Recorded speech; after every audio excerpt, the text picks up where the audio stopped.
Just after 7, a deputy chief tells an aide to Mayor Bradley, it's getting ugly. We may need the National Guard.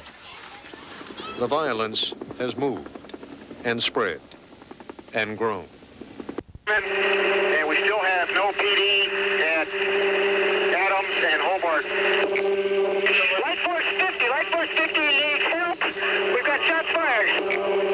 1, 3, 4, 5, 6 fires burning. A special we've come to expect is a strong presence of law and order. It makes us very uncomfortable. We all have trouble ourselves containing our impulses and containing our feelings. And when we feel that society is not out there to contain on a larger level, like with law and order, it makes our own internal controls just feel very insecure. Scott says it's natural to react to this devastation by crying, also to have trouble sleeping, to lose your appetite, or to eat too much. But he says some people are more vulnerable to the scenes of devastation, like the elderly, and especially children. You might see them bedwetting again, okay? If they've mastered sleeping, you know, fine through the night, they might be waking up through the night. You're going to tend to see in situations like this regressions to a previous developmental stage. And what parents need to know is that's very normal given the stress, and within a couple weeks it should clear up. Scott says children need extra attention, and they must be encouraged to express their feelings in creative ways.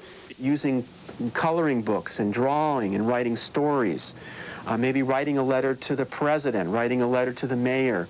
Meanwhile, efforts to clean up the community in the midst of the rioting, as we have seen in some areas, is a form of therapy in itself, says Scott.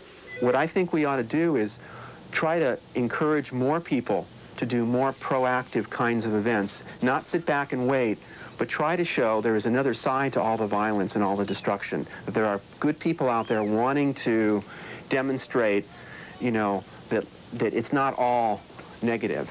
But what about later, when the rioting finally subsides and we are left facing a series of burned out, smashed up neighborhoods in need of repair?